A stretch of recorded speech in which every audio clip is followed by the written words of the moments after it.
بسم اللہ الرحمن الرحیم۔ مولا علی کے چہرے پہ لعاب دہن پھینکی گئی۔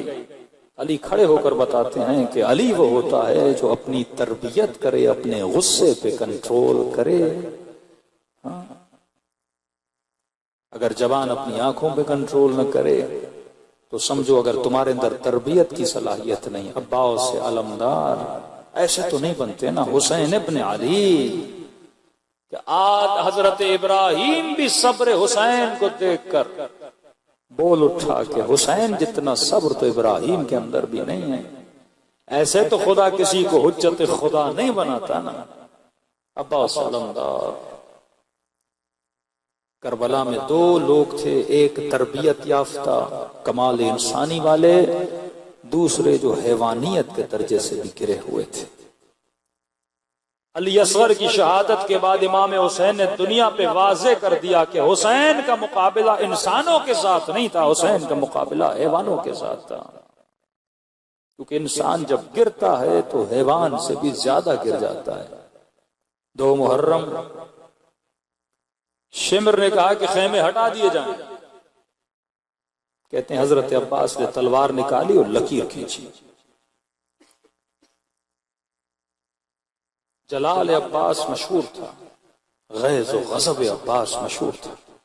کہتے خون حضرت عباس کی آنکھوں میں بھر آیا، تلوار نکالی کہ اگر کسی میں جرت آئے تو لکیر کو پار کر کے دیکھا۔ جب تک عباس ہے کس میں جرت کے خیموں کو ہاتھ لگائے۔ بی بی زینب فرماتی ہے میں خیمے کے اندر بیٹھی تھی، امام حسین خیمے میں آئے، تھوڑا سا میں نے حسین کو پریشان پایا۔ میں نے کہا حسین بھیا کیوں پریشان؟ کہ عباس نے خط کھینچی ہے۔ کہ اس میں پریشانی کی کیا بات ہے؟ آپ نہیں چاہتے؟ کہ میں چاہتا ہوں خیمے ہٹا دیے جائیں۔ کہ عباس فرما بردار ہے، تربیت یافتہ حسین ہے، آپ کو شک ہے کہ عباس خط نہیں مٹائیں گے؟ کہ نہیں بہن زینب شک نہیں ہے، لیکن میں اپنے شیر کا دل نہیں توڑنا چاہتا۔ کیا مطلب حسین؟ کہ بہن زینب یاد ہے حسن کے جنازے پہ تیر برسائے تھے؟ میرے عباس نے تلوار نکالی، میں نے کہا عباس یہاں نہیں کربلا۔ صبر کیا میرے عباس۔ یاد ہے جب دربار میں مجھ سے بیعت لینے آیا اس نے بدتمیزی کر کے آواز بلند کی تھی، عباس جلال میں آئے تو کہا کہ حکم دے اس کے سر کو قلم کرو۔ میں نے کہا عباس یہاں نہیں کربلا۔ بہن زینب یاد ہے جب حر نے میرا راستہ روکا تھا، لجا میں فرس میں ہاتھ ڈالا تھا، عباس کو جلال آیا تھا، تلوار نکالی کہ مولا حر کی یہ جرت کہ آپ کے گھوڑے کی لجا میں فرس میں ہاتھ ڈالے۔ میں نے کہا عباس یہاں نہیں کربلا۔ کہا بہن زینب اب تو کربلا بھی آ گئی، اب کس طرح عباس کو روکو؟ مجھے خوف ہے کہیں عباس اندر سے ٹوٹ نہ جائے۔ جہاں جہاں حسین کا مسئلہ پیش آتا تھا سیدہ زینب آگے آتی تھی کہ حسین آپ گھبرائیے نہیں، میں خود عباس سے بات کرتی ہوں۔ مولا چلے گئے، فضا کو بھیجا جاؤ عباس کو بلا کے لاؤ۔ فضا کہتی ہے میں نے کیا دیکھا؟ غازی عباس نہر فرات کے کنارے پہ کھڑے ہیں، غیظ و غضب ماتھے پہ پسینہ، آستینیں چڑھی ہوئی اور ہاتھ میں تلوار، اور دشمن کو للکار رہے ہیں کسی میں جرت آگے آئے۔ اتنے میں فضا نے آواز دی، عباس نے مڑ کے دیکھا، خیام حسینی سے کنیز کی آواز آئی، اشارہ کیا وہیں کھڑی ہو جاؤ، ایسا نہ ہو یہاں نام محرم ہے کوئی میری بہن کی نام سن لے۔ فضا کہتی ہے میں کھڑی ہو گئی، حضرت عباس نے آنا شروع کیا۔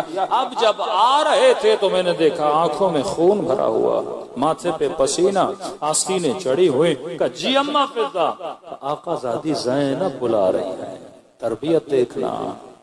کہ جیسے سنا نا بی بی زینب، کہ آقا زادی کہاں؟ کہ عباس نے آستینوں کو سیدھا کرنا شروع کیا، ماتھے کا پسینہ پوچھا، تلوار کو نیام میں ڈالا، تھوڑی دیر کھڑے ہوئے کہ آنکھوں کی سرخی چلی جائے، غصہ غضب ٹھنڈا ہو جائے اور کا خیمے کے سامنے ایسے کھڑے ہو گئے جیسے 7 سال کا بچہ کھڑا ہو جاتا ہے.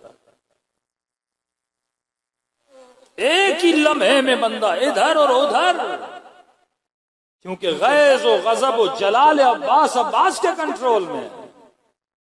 جب چاہتے ہیں تو جلال میں آتے ہیں، جب چاہتے ہیں تو صبر کرتے ہیں، جب چاہتے ہیں تو تلوار نکالتے ہیں، جب چاہا تو تلوار کو نیام میں ڈال دیا.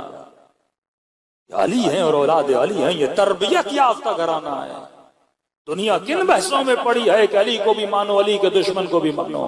ہم نہ تاریخ میں جاتے ہیں نہ ہسٹری میں جاتے ہیں. بات تربیت کی اور بات انسان کی ہے. علی نے معاشرے کو حسن و حسین دیے، دشمن علی نے معاشرے کو یزید دیا.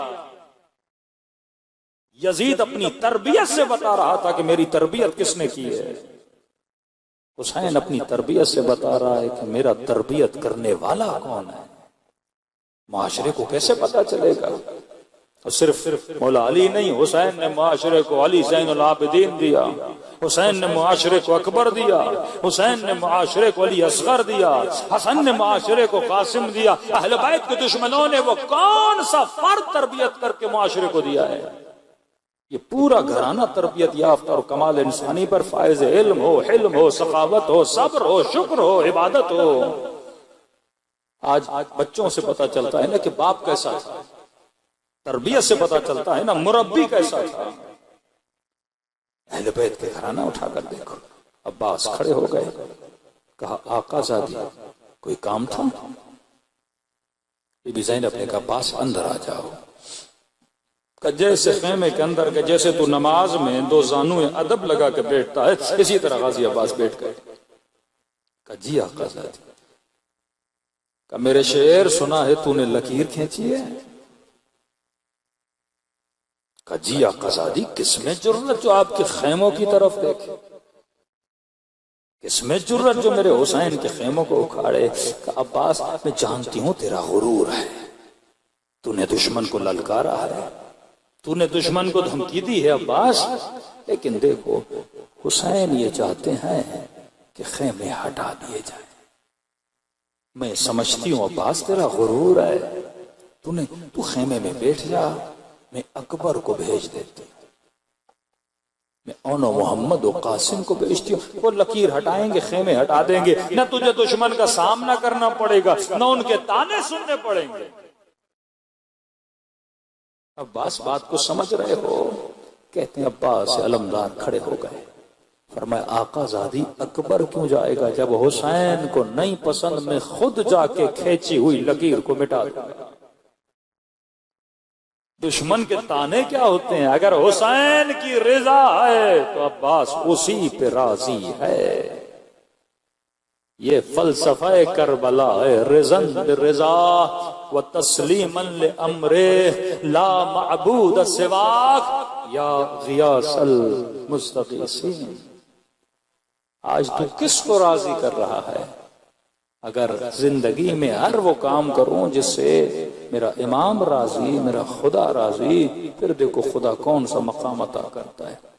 اس بحث کو میں کل کھولوں گا تاکہ آپ کو سمجھ آ گئے کہ فکر حسین اور فکر یزید کیا تھی، فلسفہ حسین ابن علی کیا تھا کہ زندگی اللہ نے تجھے دی، اللہ کو راضی کرو.